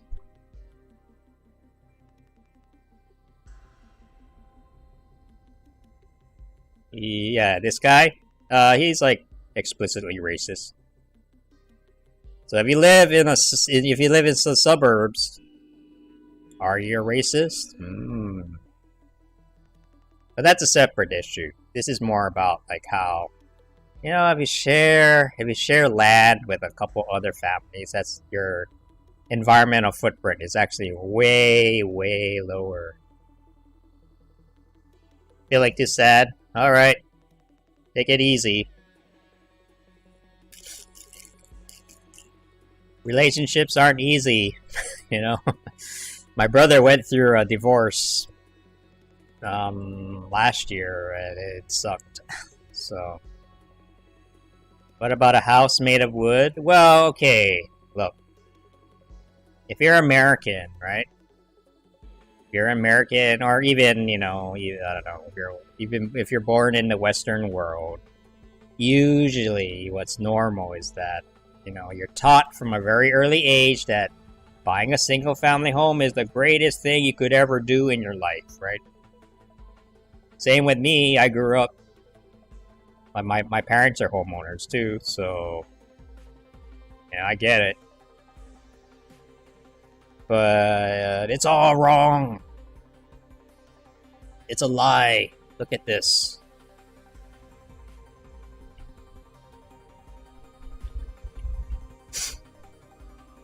Oh my god. Look at this. See, if you live in a duplex or a triplex or a fourplex, share the land among four, your carbon footprint goes way down. And it makes sense because you're sharing resources with other people instead of hogging it all to yourself. Selfish. So selfish. Sorry, I'm being a little bit, It's propaganda after all. So anyway, that's the gist of it. So I'm looking for a thumbnail where there's a crappy single-family home. Single-family home, American Dream. Yes.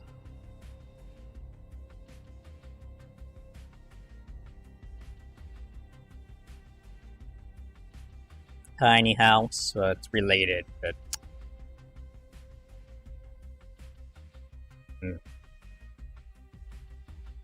hey, this is good. It's upside down. Perfect.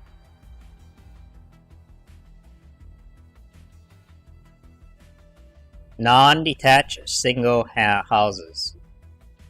Non-detached. Okay, well.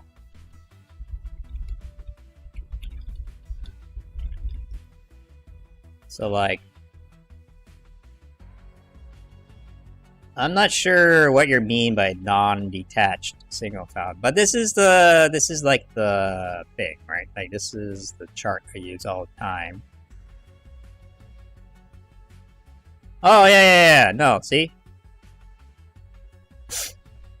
Yeah. Like a courtyard, or maybe one. Yeah, you're probably talking about something like this, right? So, look. If you want one of these, that's totally fine. You just have to keep in mind that this is an extreme luxury, okay? Poor people live in this stuff.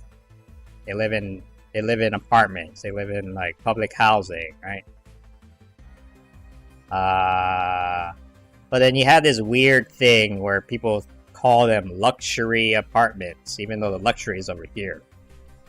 Right? You are confused. Like, this is not luxury. Luxury is this. And so you have all this stuff in the middle. And it's weird because you see people, like, people over here and over here fighting all the time. You know, it's really like a class thing, right? But they call this missing middle because we don't build these types of things that much anymore. Now, when was the last time you saw a townhouse, right? There's a few, but like, what's a bungalow court, you know? A lot of people don't even know what that is anymore, so. Anyway, if you want lower rents, build this stuff.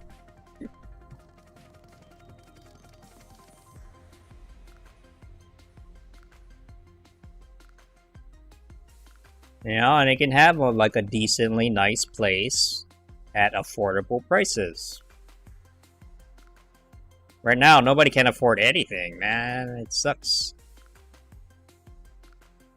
Can I just stick this in here?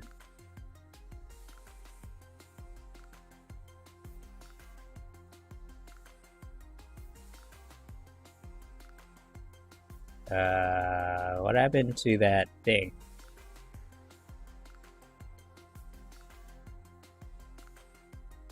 What happened to that thing I just downloaded?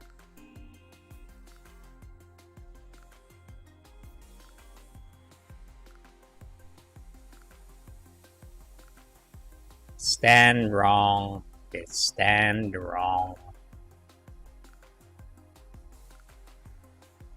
What about the Flintstone house? Oh. I don't know, let's check it out. So on one hand, the Flintstones, you know, I think they live on a single family home, so, you know, that's a, I don't know, but they use renewable resources, you know. They use animals.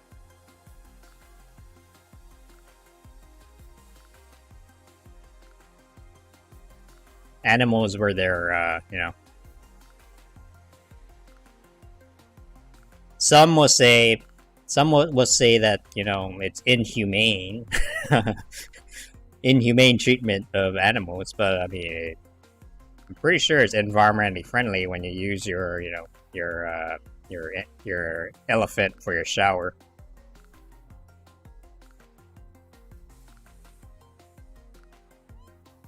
Okay.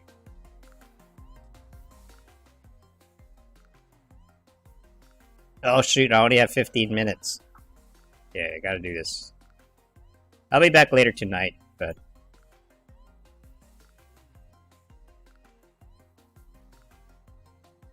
yeah, I'm done with this.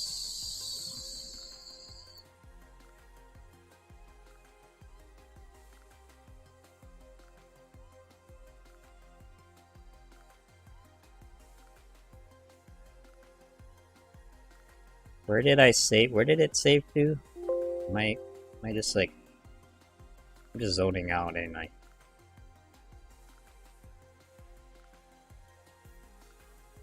Ten more streaming pics, yeah. 10 more streaming pics. Oh, right, there it is. It doesn't fit correctly, but...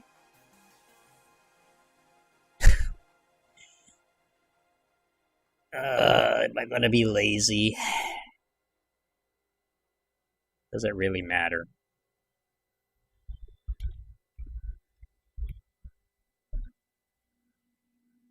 I guess I should try not to be lazy.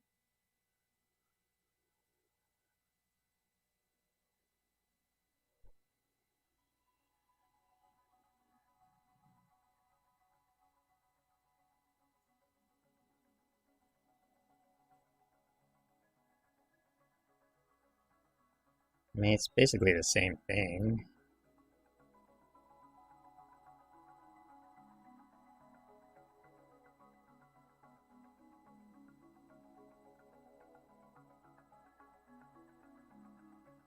Can you recommend any Netflix show?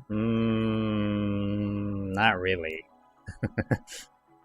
I'll be honest, I don't watch too much. I've been watching, what's that show? Solar Opposites with my brother. But that's on Hulu. And it's okay. You know, I'm not blown away by it, but it's, you know, it's fun.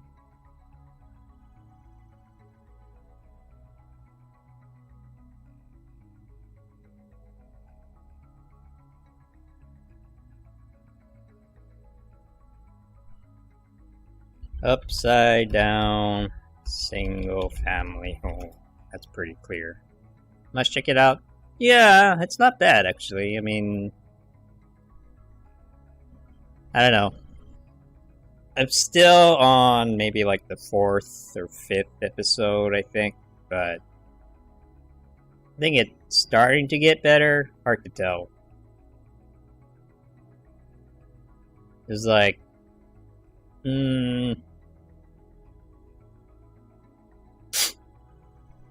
it's kind of a weird thing where it's trying to be like, it's trying to be kind of like Rick and Morty, but not quite. So a lot of people don't like the show, actually.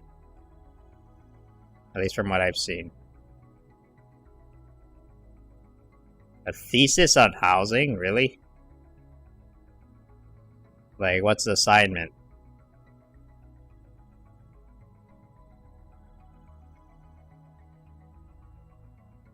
I mean, if you want to talk about housing, this is the place. I talk way too much about it. I'm trying to actually talk less about it because it makes people a little uncomfortable. 30 pages? That's a lot of pages.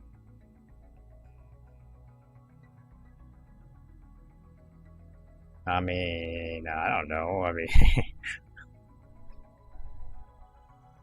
what interests you, you know? Because that's a lot of pages. If you don't find it interesting, it's going to be hell.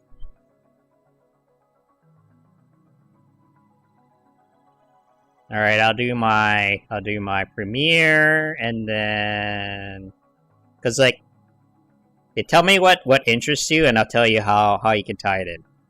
How about that? It's a game. Hashtag housing solves all problems.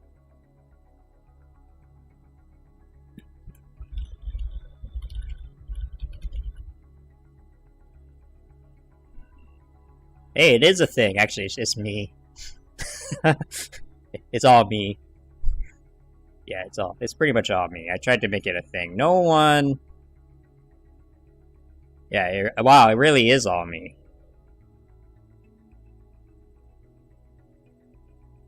It's me, yeah, it's just me saying... Yeah, I tried to make it a thing, it didn't catch on. I wonder why. I tried my best. But, what interests you? I'll try, you know, I have like 10 minutes left.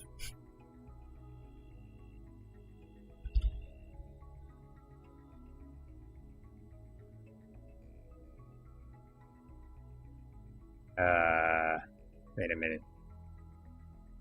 You like cryptocurrency, stock markets? Okay, look up, buy back the block.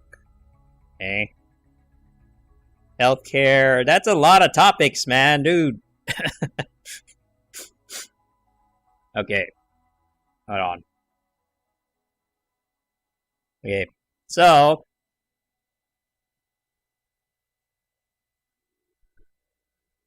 cryptocurrency, housing equity.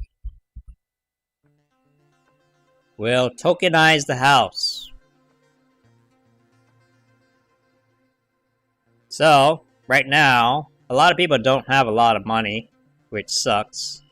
But they will kind of want to own, you know, land. Owning land is cool because then, you can be a owner of something. But if you don't have enough money to buy a whole plot of land, right off the bat, you can use crypto to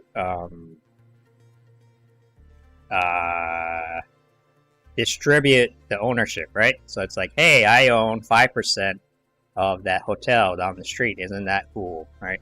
I don't own the whole thing, but I own 5%. And you can use cryptocurrencies to enforce these contracts. Yeah. So this is a new thing.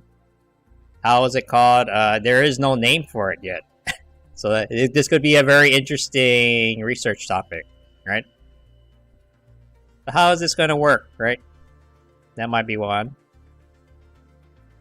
Healthcare. Housing and healthcare is a little tricky.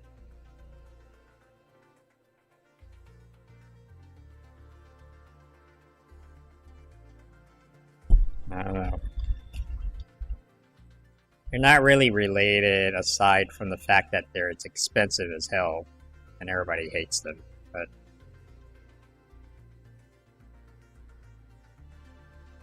there we go. Oh, well.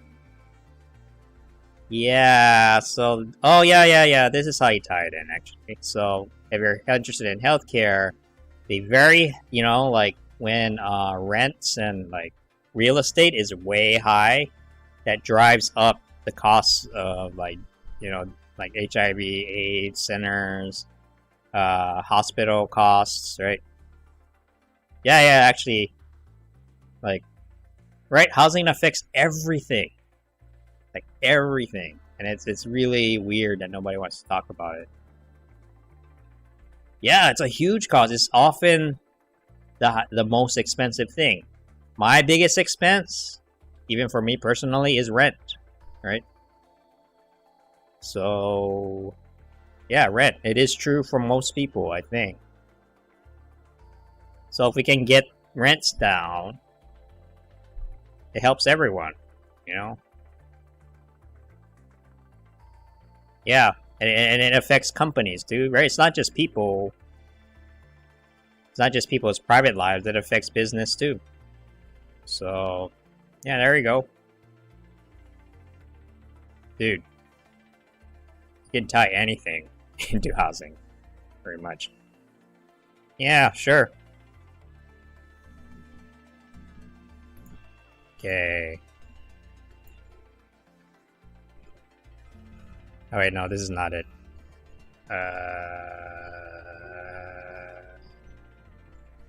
There's a lot, yeah, there's a lot, and even I can't keep up with all the details, so but that'll be your, that'll be your job. That'll be your job to research that stuff. 70% of Los Angeles is zoned for single family. So yeah, it's pretty obvious, right? You look at it, all of these are single family homes. There's apartments, that's a school. There's a few apartments here and there, but for it got cut off. They're all single family. And it's extremely expensive. Yeah, that's very, very bad for the environment. And it causes, on top of that, it causes issues like too much traffic. Because every one of these homes has their own car, their own garage, and we have to just pave over so many things. Like, so much land is used on roads. And that is not good for the environment or anyone, really, So, if you just look at the kind of the macro scale, right? Like, sort of like the top-down view of things, like residential, commercial, and transportation make up for more than half of all carbon emissions everywhere, And let's dig a little bit deeper into this thing right here. Because, yeah. So, okay. So, what is the next thing? What's a step above single-family homes? Well, duplexes, triplexes, fourplexes, right? Basically having multiple families live on the same plot of land, right? And because you're sharing the land along with the resources, like water, power, sewage, and all that kind of stuff, it's actually much, much better for the environment. See, there's a very, very, like, even moving from a single family to a duplex can have a pretty significant impact. But even more still, right? When you compare it to like newly constructed single family homes, it's the savings here, you know, the carbon savings here are huge. So if you just think about it, kind of, you know, just think about in a common sense kind of way, right? If you share a plot of land with multiple families versus just one family, which is a huge luxury, by the way, you actually get, you know, it's actually much, much better on the environment. And you can't just ignore it because, you know, because of this. The great thing about apartments is that if you can, like, fit more people into a smaller area, that cuts down not only on housing, but housing costs, but it also cuts down on transportation, right? Because then, if you look at LA, oh my God, like, you know, all the jobs are kind of around here. But then, you know, it's not uncommon. You hear people like, you know, who live like way out here commuting to work every day, even if it takes several hours a day. They're going back and forth and back and forth. And all that emissions from the cars and then the upkeep for keeping the roads, you know, it all adds up. You know, it all gets thrown into here. And so even if you're like, you know, if you're like recycling your shopping bags here and there up here, but you're basically wiping out any contributions from that just by commuting, right? And even worse, like some of these areas are fire zones. So once in a while you'll hear very sad stories about people losing their homes to the brush fires that happen around here. Every year. Okay, I gotta take off, but I'll be back in... So, you know, 2 or 3 hours, maybe. You know, in a nutshell. Okay, see ya. If you want to, if you're really, really serious about saving